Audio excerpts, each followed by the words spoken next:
nom du Père et du Fils et du Saint-Esprit. Amen. Que le Christ ressuscité, qui nous guide avec sollicitude et nous donne la vie en abondance, soit toujours avec vous. Nous avons part à la résurrection du Seigneur Jésus. Nous sommes les enfants de Pâques par le baptême qui nous a fait renaître à la vie nouvelle, à la vie qui jaillit du Christ ressuscité. Unis à tous les baptisés du monde, entrons dans cette célébration eucharistique en reconnaissant notre péché et en demandant la grâce de la miséricorde.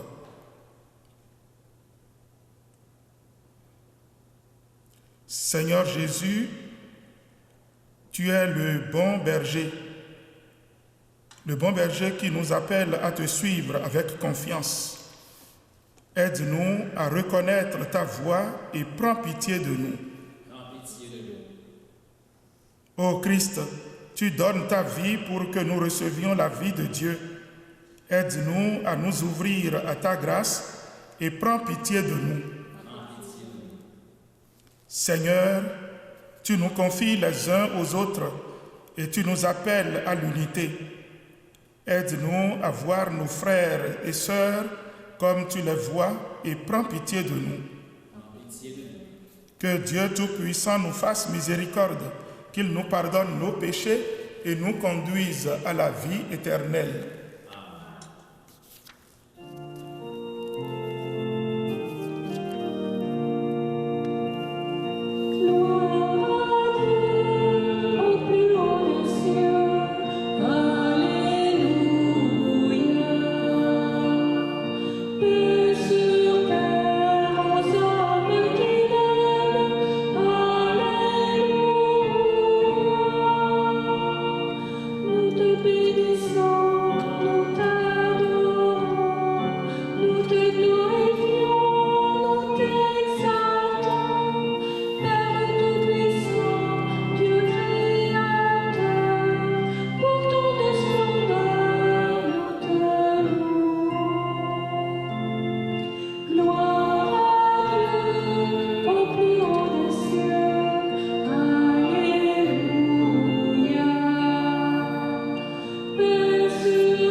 Prions le Seigneur.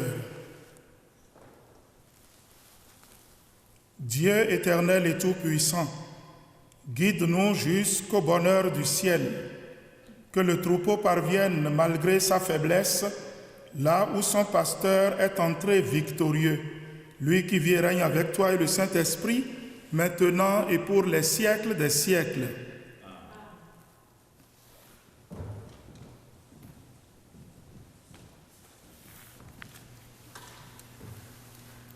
Du livre des Actes des Apôtres. Le jour de la Pentecôte, Pierre, Debout avec les 11 autres apôtres, éleva la voix et fit cette déclaration. Que toute la maison d'Israël le sache donc avec certitude. Dieu l'a fait Seigneur et Christ, ce Jésus que vous aviez crucifié. Les auditeurs furent touchés au cœur. Ils dirent à Pierre et aux autres apôtres, « Frères, que devons-nous faire? » Pierre leur répondit, « Convertissez-vous et que chacun de vous soit baptisé au nom de Jésus-Christ pour le pardon de ses péchés. Vous recevrez alors le don du Saint-Esprit. Car la promesse est pour vous, pour vos enfants et pour tous ceux qui sont loin, aussi nombreux que le Seigneur notre Dieu les appellera. » Par bien d'autres paroles encore, Pierre les adjurait et les exhortait en disant, « Détournez-vous de cette génération tortueuse et vous serez sauvés. » Alors, ceux qui avaient accueilli la parole de Pierre furent baptisés. Ce jour-là, environ 3000 personnes se joignirent à eux. Parole du Seigneur. Nous rendons grâce à Dieu.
De la première lettre de Saint Pierre apôtre.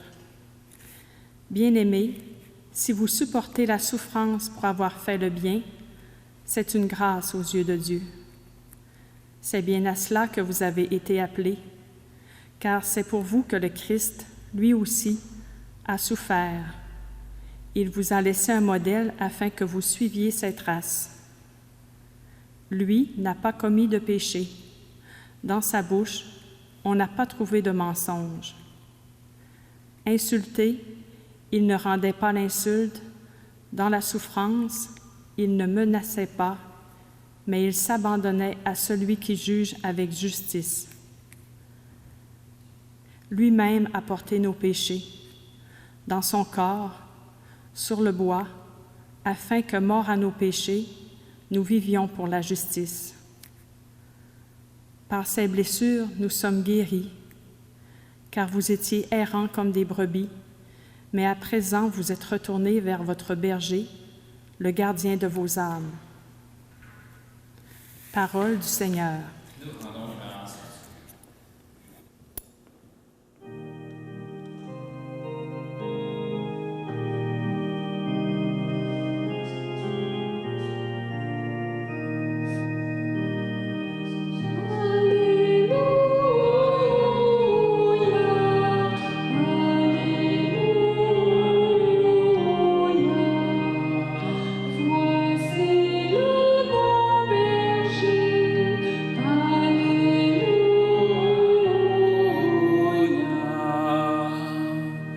Je suis le bon pasteur, dit le Seigneur. Je connais mes brebis et mes brebis me connaissent.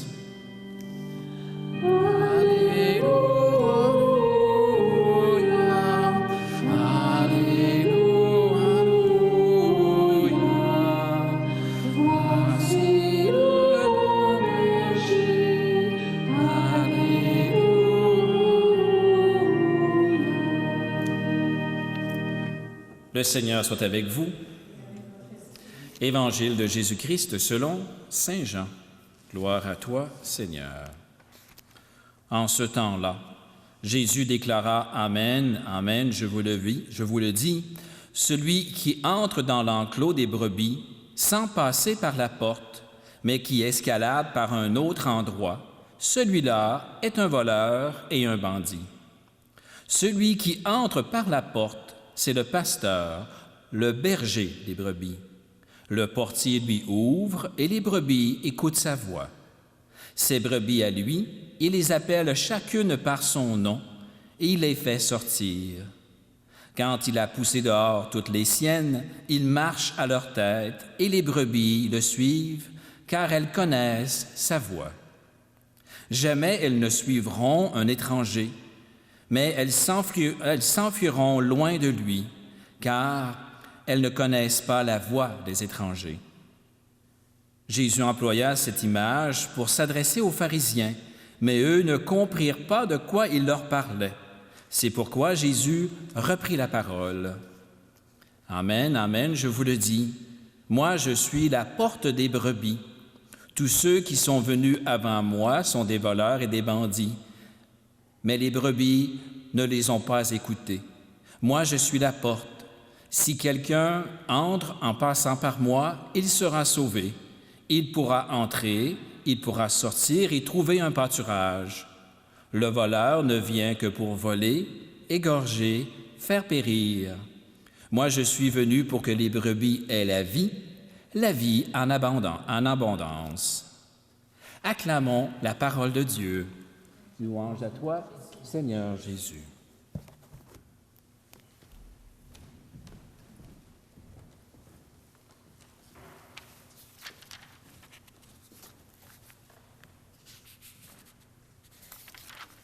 Nous rendons grâce à Dieu pour ce 4e dimanche de Pâques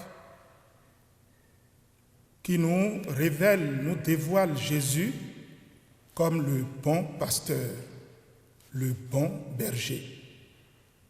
Et c'est en même temps le dimanche de prière pour les vocations.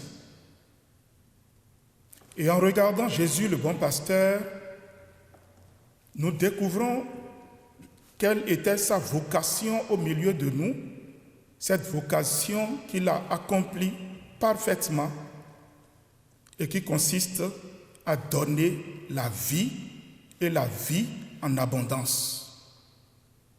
Et alors, toute personne qui se consacre à Dieu, qui s'engage envers Dieu, dans le monde, dans la société, participe à cette vocation qui consiste à donner la vie aux autres, à donner quelque chose de vital aux autres, conduire les hommes et les femmes de ce temps, de notre temps, à ce Jésus, le Christ, qui est le même hier, aujourd'hui et toujours. Le projet de vie qu'il vient donner, nous communiquer, tient vraiment au cœur de son Père, notre Père qui est aux cieux.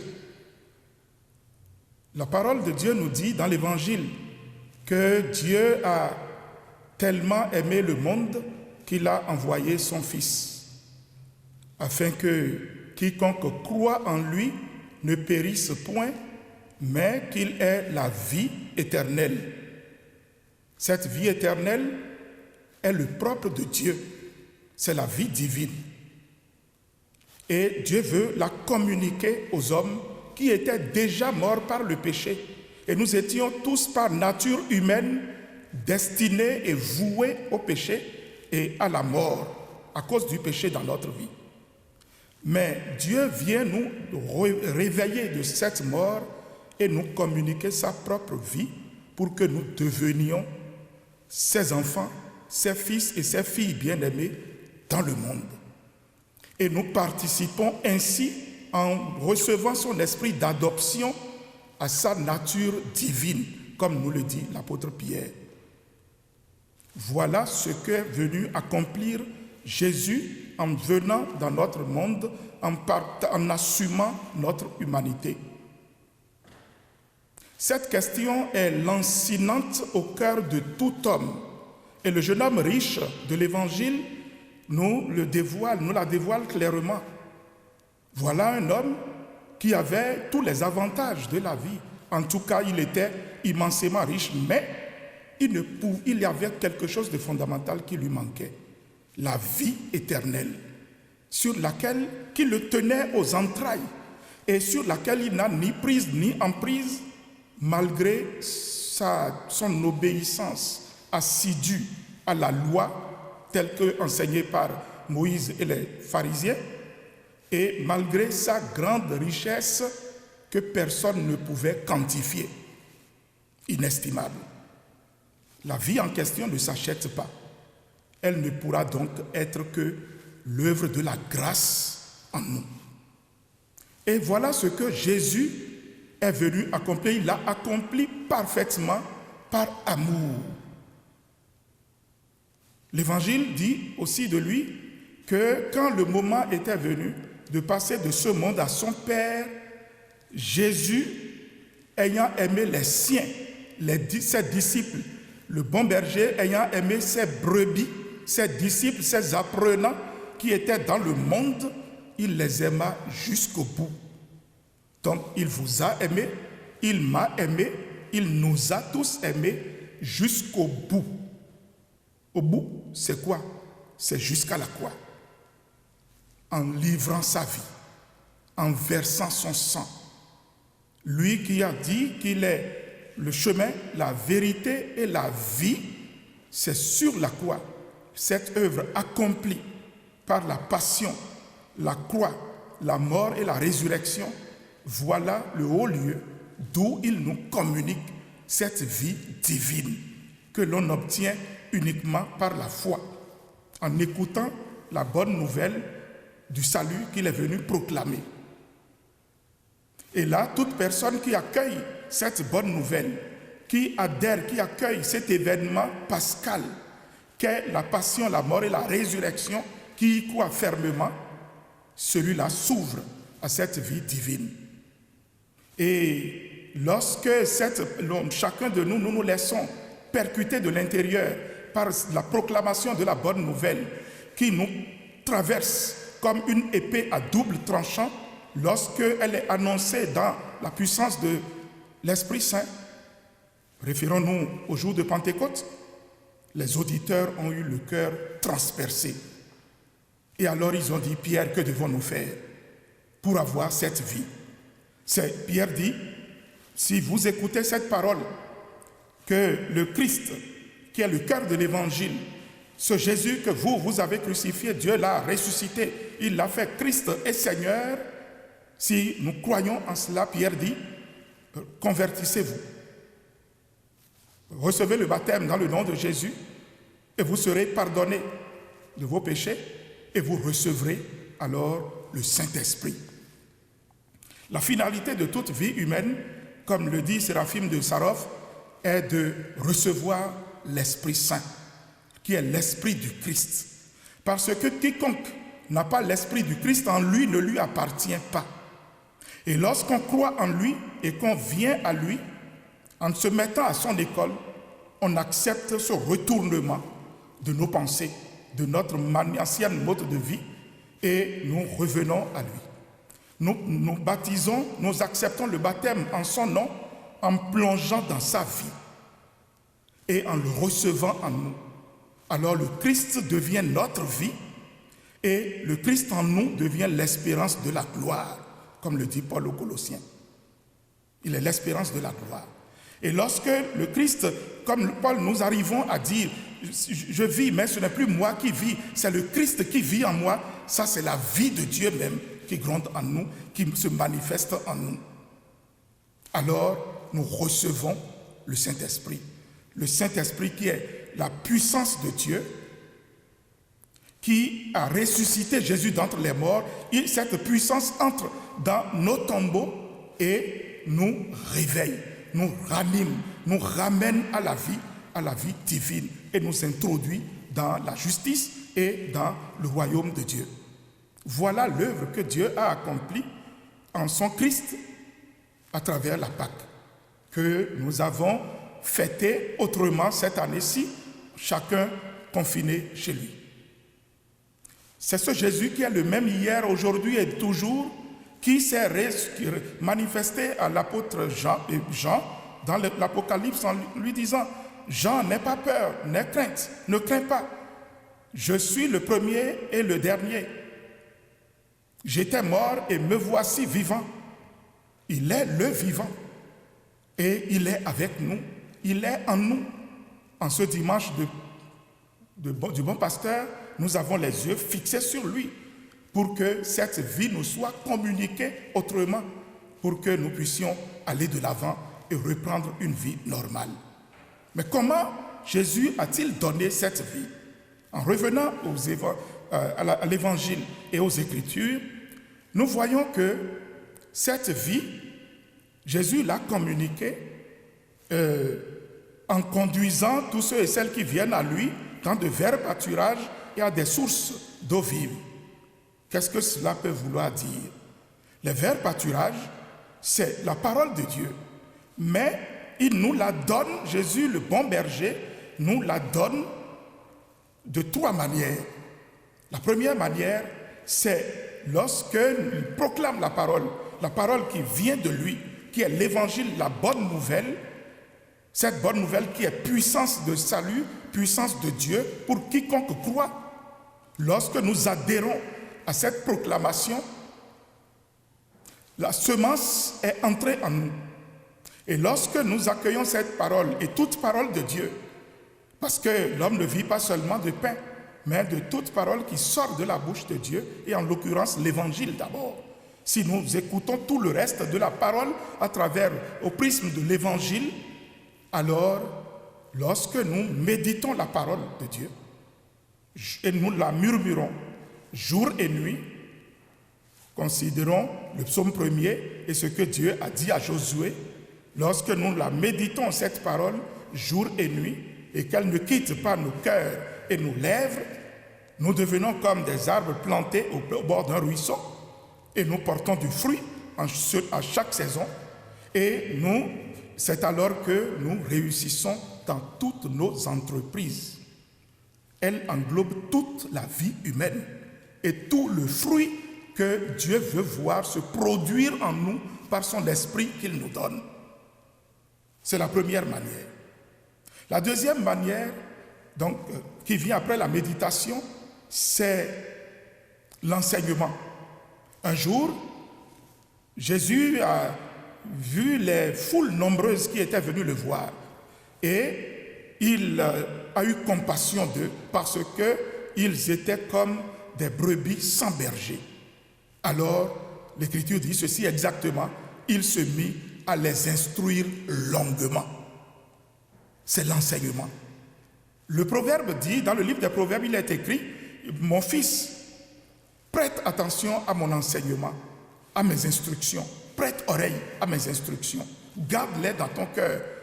Mes instructions, mes enseignements sont remède et santé pour l'âme et pour le corps.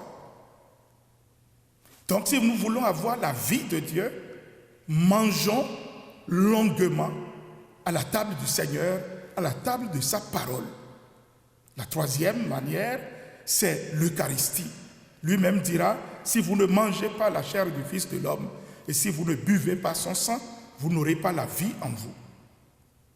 Permettez-moi que je nous rappelle ce passage de l'Ecclésiaste qui dit ceci, que la corde à 3 fils se rompt difficilement. Tissons notre corde avec 3 fils. La méditation de la parole de Dieu, l'amour de l'enseignement pour approfondir la foi que nous avons, et puis l'Eucharistie. Ainsi, lorsque l'un des fils va céder un peu, comme c'est le cas depuis plus d'un mois, quelques semaines, où nous n'avons plus accès direct à l'Eucharistie dans les églises et par le monde entier, alors les deux autres fils que sont l'enseignement écouté, les méditations de la parole de Dieu, la communion spirituelle, nous communique toujours cette vie éternelle, cette vie divine et entretient cette vie en chacun de nous. Jésus, le bon pasteur, s'est identifié en même temps comme la porte des brebis et comme le gardien de nos âmes. En tant que porte, il est ce passage obligé pour aller et venir, aller librement et venir librement. La véritable liberté vient de lui, Jésus le Christ, le Fils du Dieu vivant. Dans l'Évangile selon saint Jean, il dit « Vous connaîtrez la vérité vous rendra libre. » Et un peu plus loin, il dit « Si c'est le Fils qui vous libère, alors vous êtes vraiment libre. » La véritable libération et la véritable liberté se trouvent en Jésus et dans son Évangile révélé à notre esprit.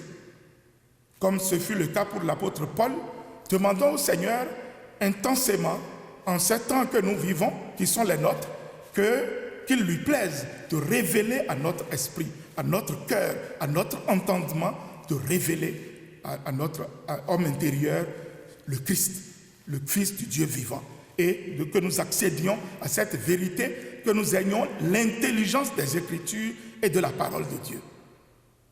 Que le Saint-Esprit nous communique sa sagesse et cette intelligence pour que de façon pratique, nous manifestions le Christ et l'amour de Dieu au quotidien dans notre vie. Jésus, le gardien de nos âmes, c'est dans la deuxième lecture.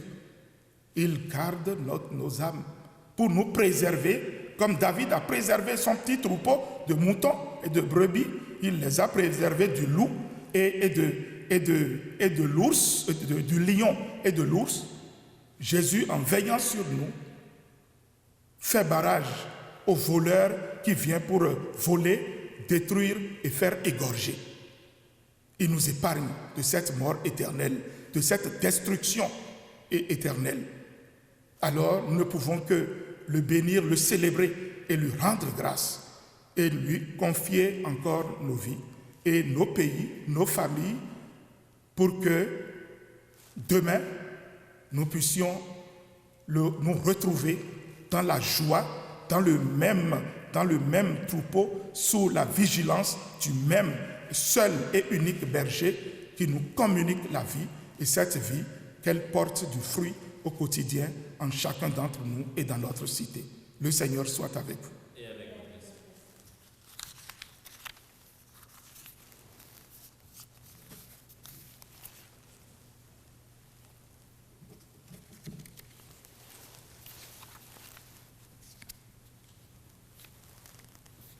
À présent, nous allons confesser notre foi en prenant ensemble la prière du Credo.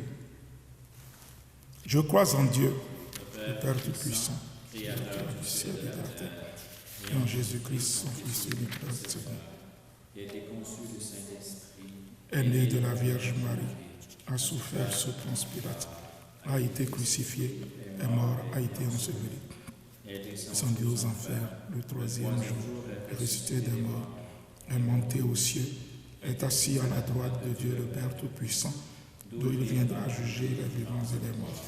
Je crois en l'Esprit Saint, la Sainte Église catholique, à la communion des saints, à la rémission des péchés, à la résurrection de la chair, à la vie éternelle. Amen.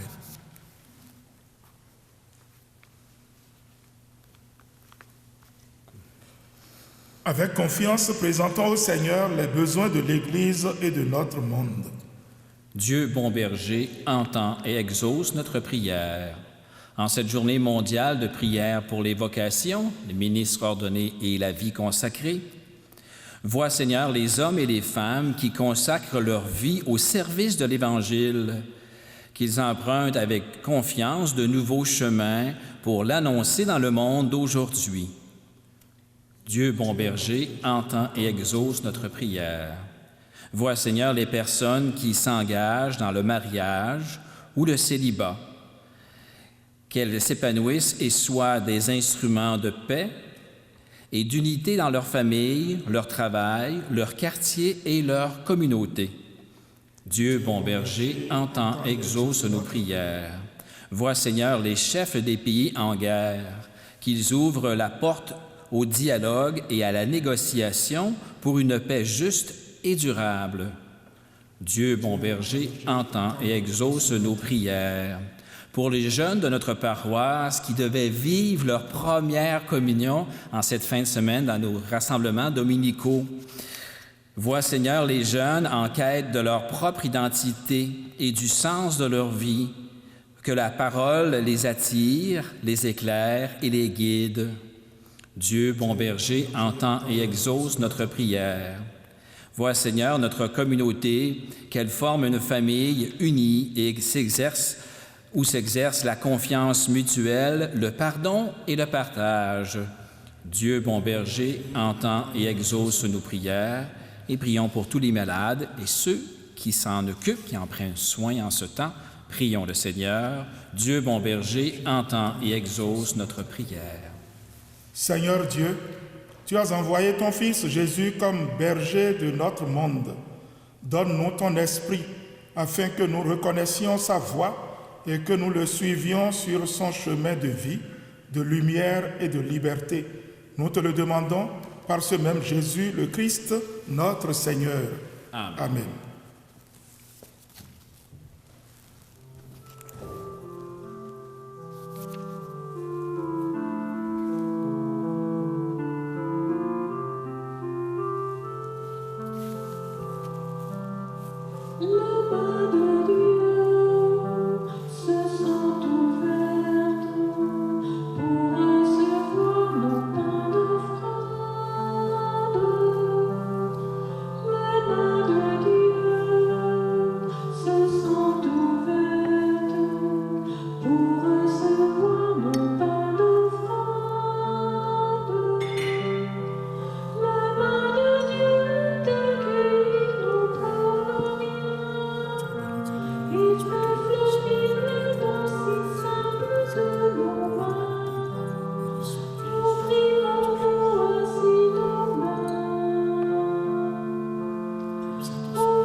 Prions ensemble d'offrir le sacrifice de toute l'Église. Donne-nous, Seigneur, de te rendre grâce toujours par ces mystères de Pâques. Il continue en nous ton œuvre de rédemption, qu'il nous soit une source intarissable de joie. Par Jésus le Christ, notre Seigneur. Amen. Le Seigneur soit avec vous. Et avec votre esprit. Élevons notre cœur. Nous le tournons vers le Seigneur. Rendons grâce au Seigneur notre Dieu. Cela est juste et bon. Vraiment, il est juste et il est bon de te glorifier, Seigneur, en tout temps, mais plus encore en ces jours où le Christ, notre Pâque, a été immolé. Quand il livre son corps sur la croix, tous les sacrifices de l'ancienne alliance parviennent à leur achèvement. Et quand il s'offre pour notre salut, il est à lui seul l'autel, le prêtre et la victime. C'est pourquoi le peuple des baptisés, rayonnant de la joie pascale, exulte par toute la terre, tandis que les anges dans le ciel chantent sans fin l'hymne de ta gloire.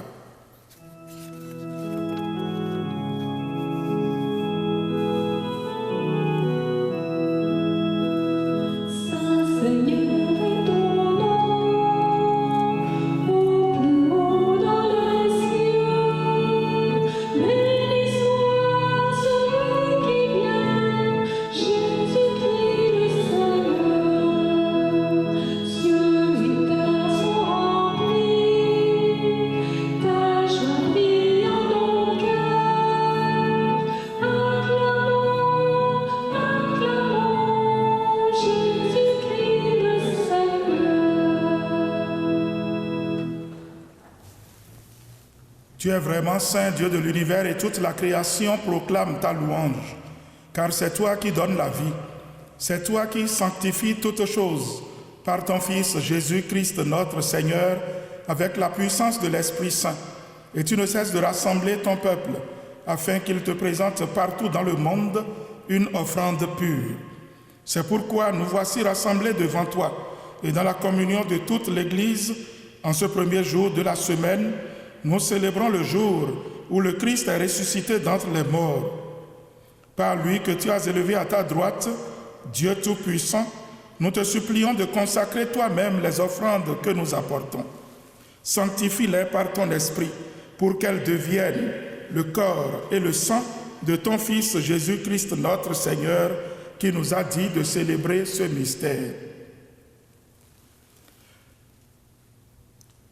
La nuit même où il fut livré, il prit le pain. En te rendant grâce, il le bénit. Il le rompit et le donna à ses disciples en disant : « Prenez et mangez-en tous, ceci est mon corps livré pour vous. »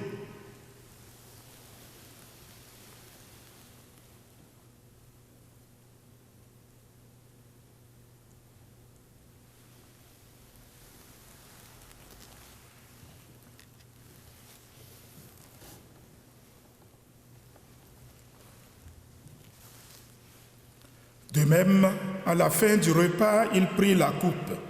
En te rendant grâce, il la bénit et la donna à ses disciples en disant : « Prenez et buvez-en tous, car ceci est la coupe de mon sang, le sang de l'alliance nouvelle et éternelle, qui sera versé pour vous et pour la multitude en rémission des péchés. Vous ferez cela en mémoire de moi. »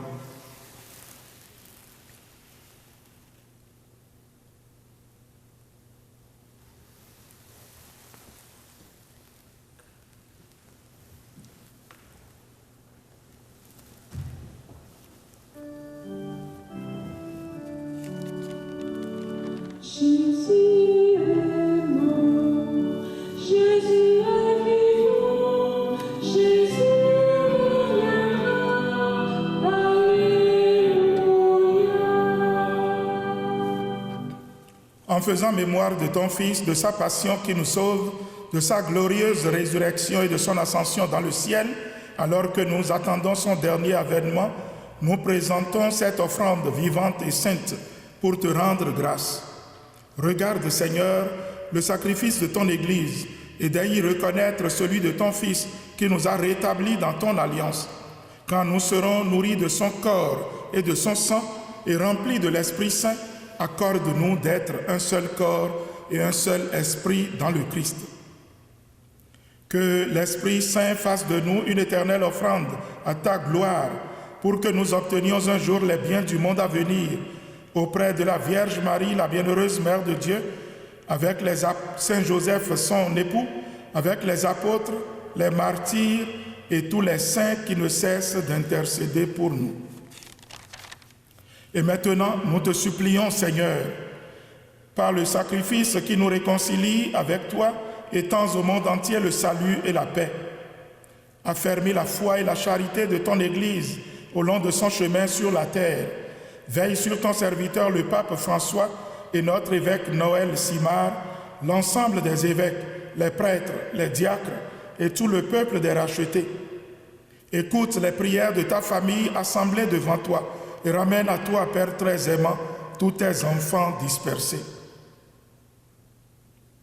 Pour nos frères et nos sœurs défunts, pour les hommes qui ont quitté ce monde et dont tu connais la droiture, nous te prions. Reçois-les dans ton royaume, où nous espérons être comblés de ta gloire, tous ensemble et pour l'éternité, par le Christ notre Seigneur, par qui tu donnes au monde toute grâce et tout bien.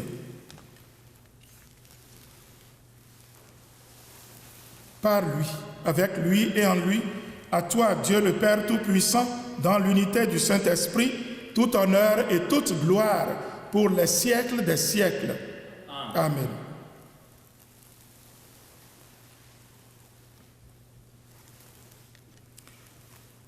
Unis dans le même esprit, nous pouvons dire avec confiance la prière que nous avons reçue du Sauveur. Notre Père qui es aux cieux, que ton nom soit sanctifié, que ton règne vienne, que ta volonté soit faite sur la terre comme au ciel. Donne-nous aujourd'hui notre pain de ce jour. Pardonne nos offenses comme nous pardonnons aussi à ceux qui nous ont offensés, et ne nous pas entrer en tentation, mais délivre-nous du mal.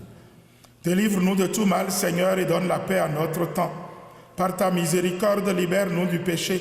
Rassure-nous devant les épreuves. En cette vie où nous espérons le bonheur que tu promets et l'avènement de Jésus-Christ, notre Sauveur. Car c'est à toi qu'appartient le règne, la puissance et la gloire pour les siècles des siècles. Seigneur Jésus-Christ, tu as dit à tes apôtres, je vous laisse la paix, je vous donne ma paix.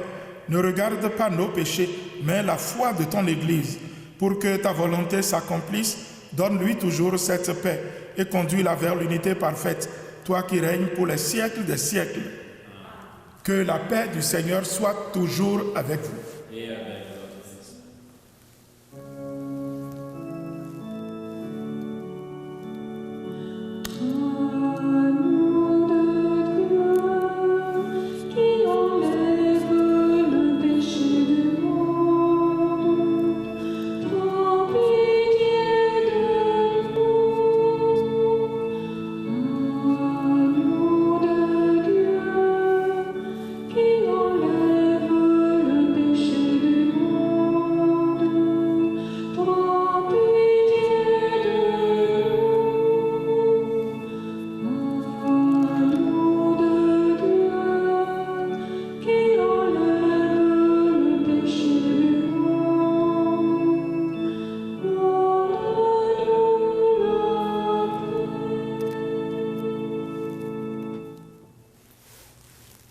Heureuses et heureux sont les invités au repas du Seigneur.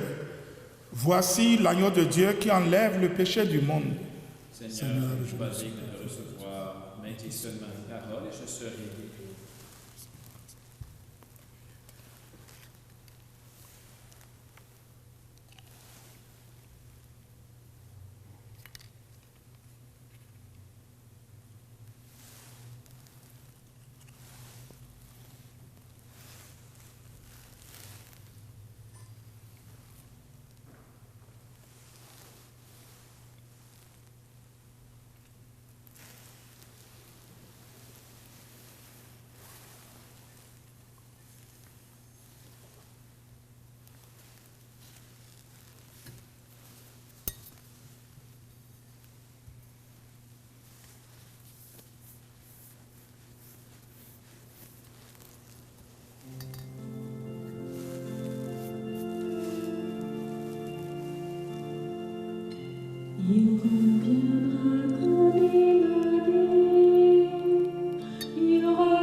Prenons chacun un petit moment de communion spirituelle.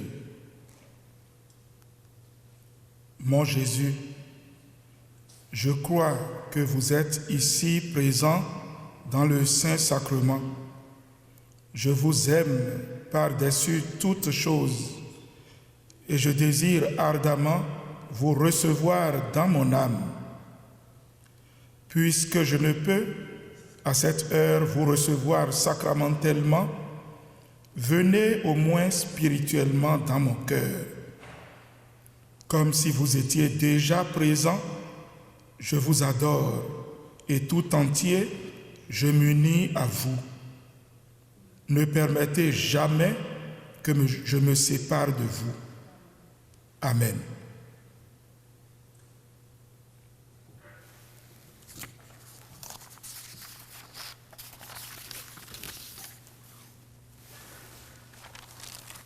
Prions le Seigneur.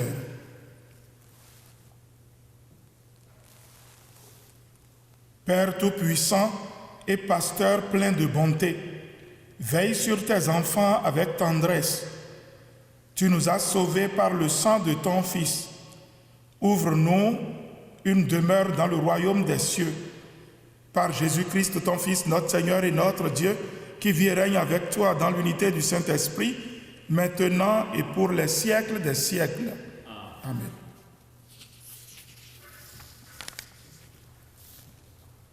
En cette période de pandémie, marquée par la désolation et l'inquiétude, les évêques du Canada ont confié le pays aux soins et à la protection de la bienheureuse Marie, mère de l'Église. C'était vendredi dernier, 1er mai 2020. Entrons dans la grâce d'une telle consécration en prenant cette prière du pape François.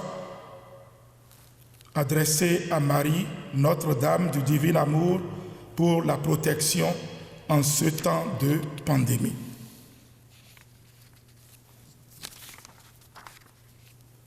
Ô Marie, tu resplendis toujours sur notre chemin comme signe de salut et d'espérance.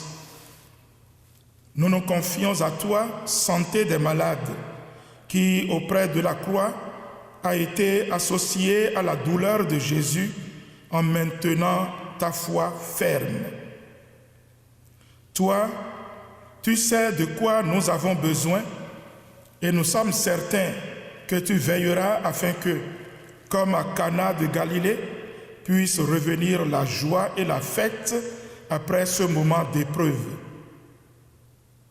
Aide-nous, Mère du divin amour, à nous conformer à la volonté du Père et à faire ce que nous dira Jésus, qui a pris sur lui nos souffrances et s'est chargé de nos douleurs pour nous conduire à travers la croix à la joie de la résurrection. Amen. Sous ta protection, nous cherchons refuge, Sainte Mère de Dieu. N'ignore pas nos supplications, nous qui sommes dans l'épreuve, et libère-nous de tout danger, ô Vierge glorieuse et bénie. Le Seigneur soit avec vous. Et avec votre esprit. Que Dieu Tout-Puissant vous bénisse, le Père, le Fils et le Saint-Esprit. Amen. Frères et sœurs, allez dans la paix du Christ. Bon dimanche, bonne semaine.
Bonjour, j'avais hâte de vous retrouver.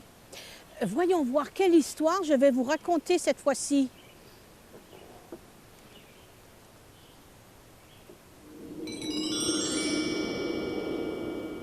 C'est curieux, Julius m'a fait une blague. Je n'ai pas d'histoire avec une raquette. Oh, mais attendez, je me souviens d'une louve qui protégeait la forêt. Voici l'histoire de l'esprit de la louve. La montagne de Rigaud est mystique, voire même magique. On dit qu'il règne en ce lieu un esprit, celui d'une louve qui vivait ici, dans l'érablière. Qu'il peut arriver de l'apercevoir dans la forêt, car son esprit habite encore cet endroit. Et que la nuit ou le jour, elle se promène au travers des arbres. On raconte qu'elle protège la montagne et sa forêt. D'autres diront l'avoir vue aux abords des bois, en bordure de la route, ou encore reposante sur un lit de feuilles sous un sapin à la sucrerie de la montagne. De son vivant, la louve apportait à celui qui l'avait prise sous son aile une certaine sérénité. Un respect mutuel liait l'homme et la bête.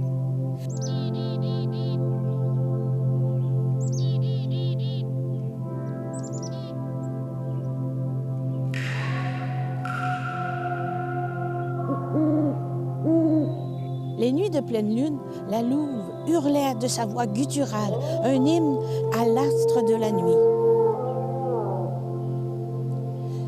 Comme pour dire que tout allait bien, que la forêt bénéficiait de sa présence. On dit d'elle qu'elle ne se laissait pas approcher facilement. On la disait distante. c'est qu'elle ne donnait sa confiance qu'à ceux qu'elle affectionnait. Peu nombreux sont ceux pouvant se vanter de l'avoir approchée. En différents lieux sur la montagne et à Rigaud même, on parle d'événements, disons, particuliers qui se sont produits. Des miracles, des faits inexplicables. 2 jeunes enfants perdus dans les bois racontent avoir pu retrouver leur chemin en suivant ce qui leur paraissait être un chien. Mais lorsque les secours sont arrivés, la bête avait disparu.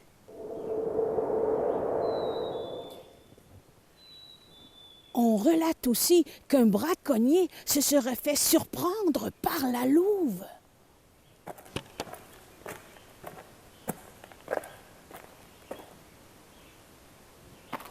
On dit même que leurs ombres, sous la lune, racontaient une grande bataille.